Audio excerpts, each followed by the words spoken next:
Man, it's a big win for our football team, and just to me, the steps that we took and the ability to compete as hard and as long as we possibly can.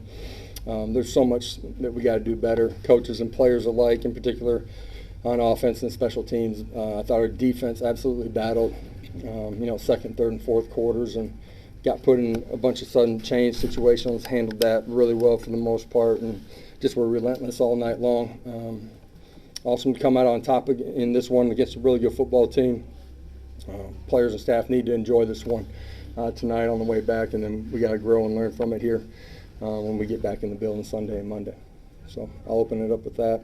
Let me just say this too, just for our fans that traveled here, the amount of orange that was inside of that stadium, in particular in the game that's honoring Coach Majors too. That was awesome to see, and players and staff and myself appreciate the efforts that our fan base makes. We'll start with Adam, then go to Joe.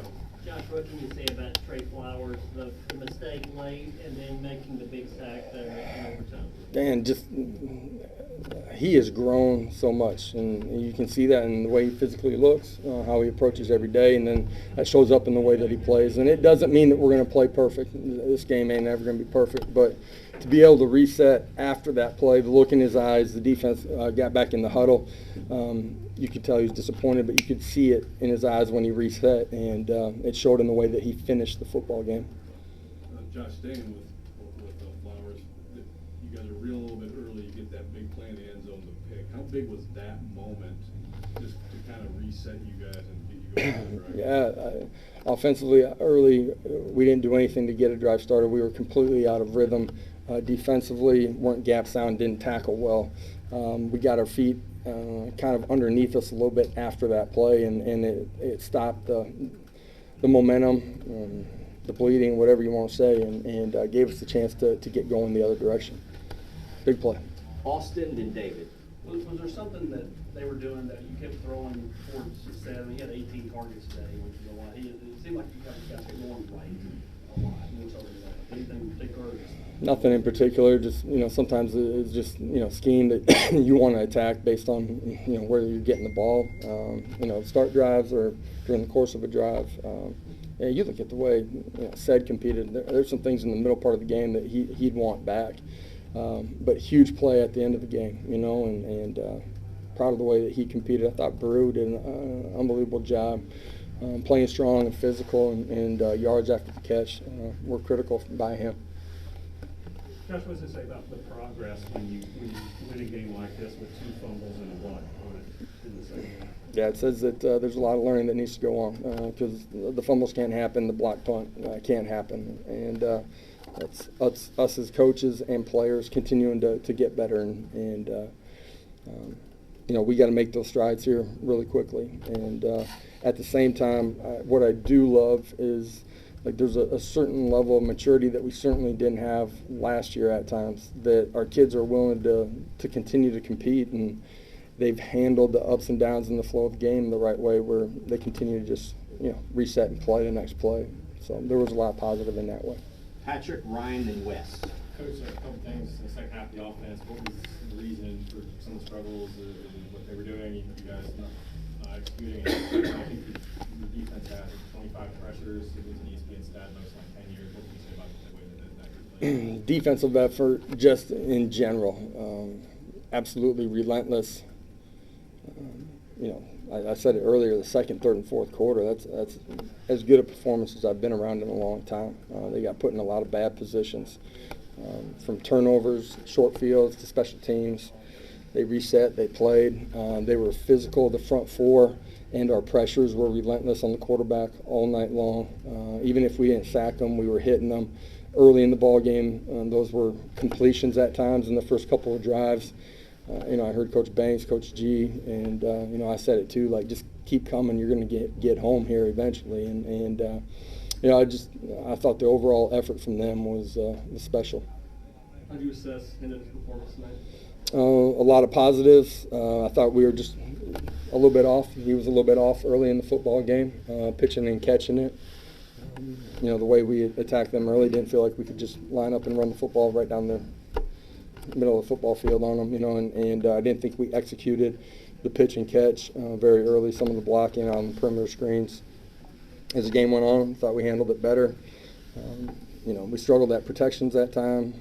We turned it over on 3rd and short. Like, we just never got going in the 3rd quarter.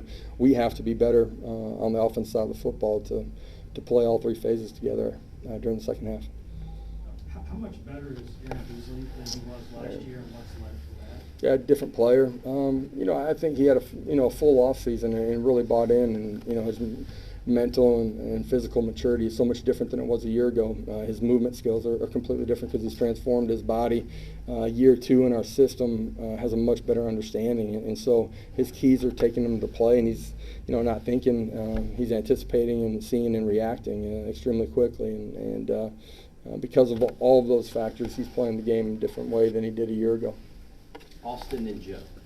Can you talk about Kamal Haddon's performance tonight? I felt like he made quite a few plays for you guys in his first start. Yeah, he did. I thought he played really well throughout the course of the evening.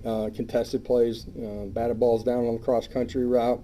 Did a really good job in a lot of man-to-man situations, and without seeing it, I would say probably one of his best complete games, start to finish, that he's had here, and we're going to continue to need that from all those guys, but certainly him at the corner position.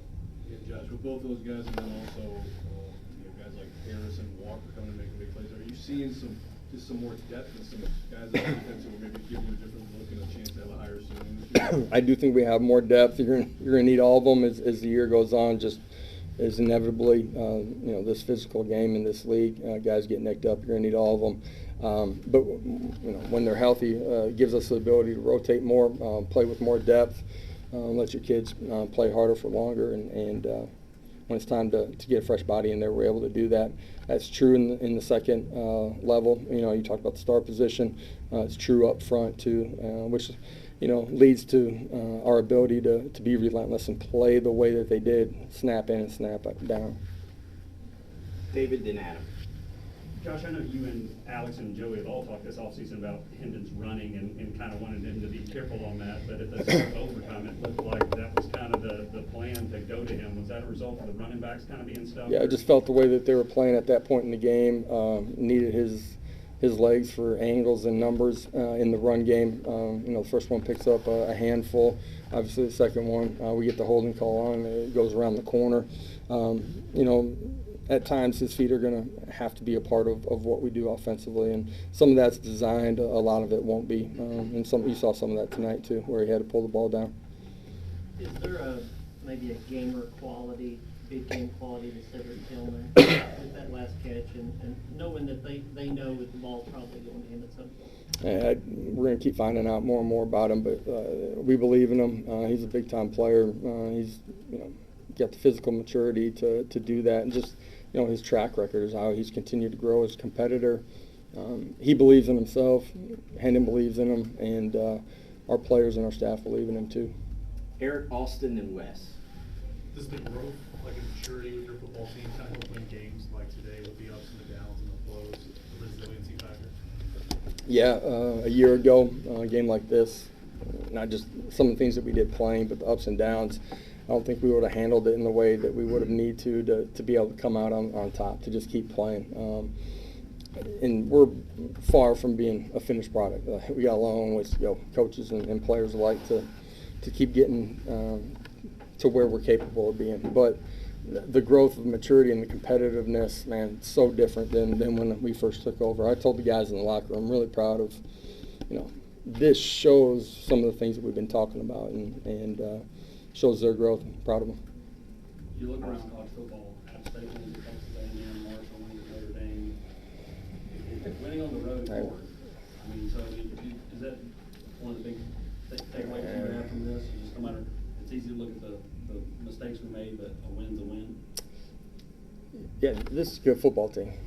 We knew that going into it, and they're well coached and big, strong, and physical.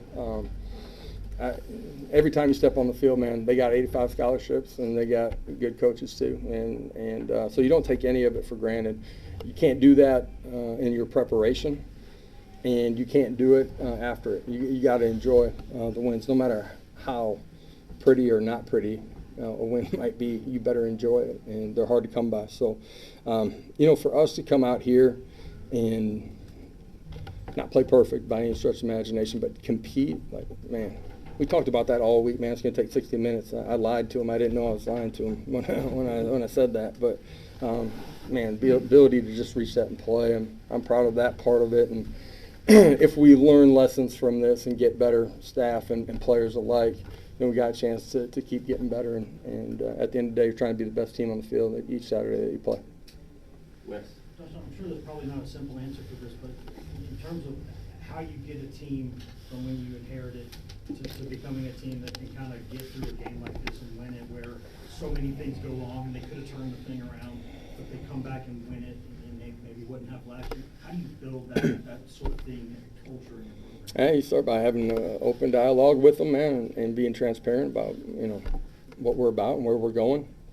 Get them to buy into some accountability, and through that you develop some trust, man. And we got good relationships, players and coaches alike. Not perfect, but we're in it together, and our players know that we love and respect them, and we know that they do the same thing. And all of a sudden you get to that point where you got some core characteristics in your program, man. Now you can just go compete every single day. And our guys, when they walk in the building, not perfect, but they do love coming in, man, and they do fight, strain, and compete every day. They've become so, not perfect, but so much more consistent in just who they are every day. And we got a staff that's selfless. It's not about any one person. It's about each other, and it's about the power T. And you get people to buy into something bigger than themselves, and you got a chance to do something that's a lot of fun, and you get a chance to grow.